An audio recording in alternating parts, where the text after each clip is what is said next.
دوستوں، ہر سال بے شمار لوگ پاکستان سے یورپ جانے کی کوشش کرتے ہیں۔ ایک طریقہ تو قانونی ہوتا ہے اور یہی صحیح طریقہ ہے، لیکن ایک طریقہ غیر قانونی بھی ہوتا ہے جسے ڈنکی کہتے ہیں۔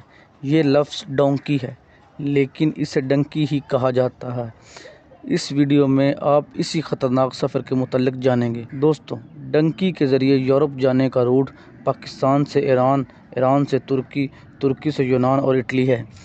اسی طرح جانے والے لڑکے پاکستان میں موجود ایجنٹ سے رابطہ کرتے ہیں۔ یہ ایجنٹس ان لڑکوں سے لاکھوں روپے وصول کرتے ہیں اور پھر ان کو ایک ایسے سفر پر روانہ کر دیا جاتا ہے جہاں سے ضروری نہیں کہ انسان زندہ ہی بچ سکے۔ اپنی فیملی کے لیے پیسہ کمانے کے لیے یہ لڑکے اپنی جان پر بھی کھیل جاتے ہیں۔ دوستوں، سب سے پہلے اس روٹ میں لڑکوں کو کوئٹہ میں جمع ہونا ہوتا ہے اور کوئٹہ سے ان کو ایران کا بارڈر کراس کرایا جاتا ہے، جسے تافتان بارڈر کہتے ہیں۔ کوئٹہ سے ایران بارڈر تک کا سفر بھی آسان نہیں ہوتا۔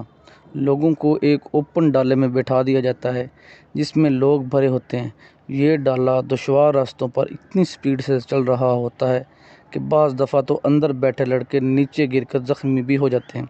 بہرحال ایک جگہ پہنچ کر ان کو ڈالے سے اتار لیا جاتا ہے، کھلے آسمان کے نیچے، گرمی ہو یا سردی یا پھر بارش ہو۔ دوستوں، اگلی صبح ان لڑکوں کا ایک نیا امتحان شروع ہوتا ہے۔ ان کو ایک خطرناک اور اونچے پہاڑ کی چڑھائی کرنی ہوتی ہے۔ دراصل اس طرح یہ ایران میں داخل ہوتے ہیں۔ یہ راستے اتنے خطرناک ہوتے ہیں کہ یہاں جگہ جگہ انسانی ڈھانچے پڑے ملتے ہیں۔ یہ وہ لوگ ہوتے ہیں جو بھوک اور پیاس کی وجہ سے مر گئے۔ دوستوں، کئی لڑکے اس پہاڑ سے نیچے گر کر بھی مارے جاتے ہیں، کوئی چاہ کر بھی ان کی مدد نہیں کر پاتا۔ بہرحال ان لڑکوں کو اس پہاڑ کی چوٹی پر بٹھا دیا جاتا ہے۔ کافی دیر کے بعد جب ان کو سگنل ملتا ہے تو یہ لڑکے پہاڑ سے نیچے اتر جاتے ہیں۔ پہاڑ سے اترتے ہوئے بھی کئی لڑکوں کے پیر پھسلتا ہے اور اپنی جان گنوا دیتے ہیں۔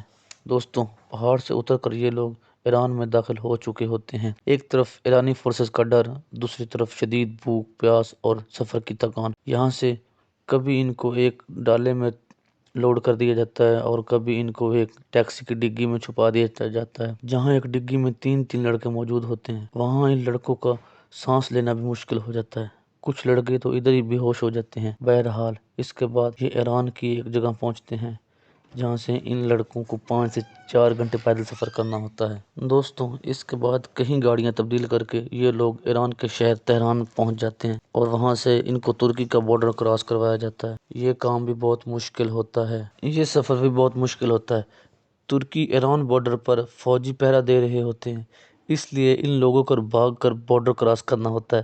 جو پیچھے رہ گیا اس کو پکڑ لیا جاتا ہے۔ خیر، یہاں سے ان کو ایک وین میں بٹھا کر ان لوگوں کو ترکی کے ایک شہر لے جایا جاتا ہے۔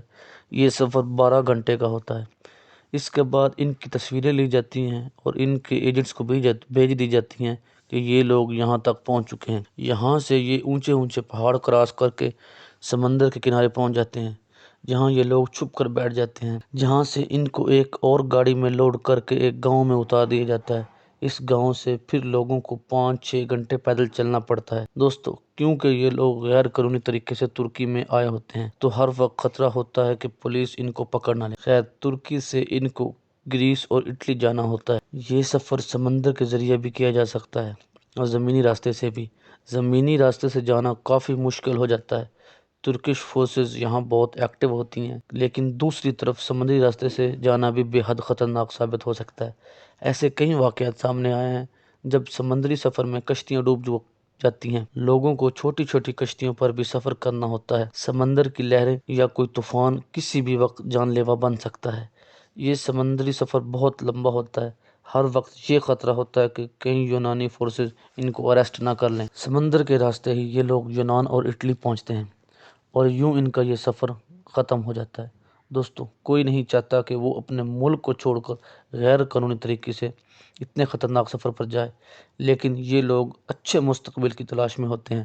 بہرحال کسی بھی ملک میں انٹر کرنے کے لیے قانونی راستہ ہی اختیار کرنا چاہیے۔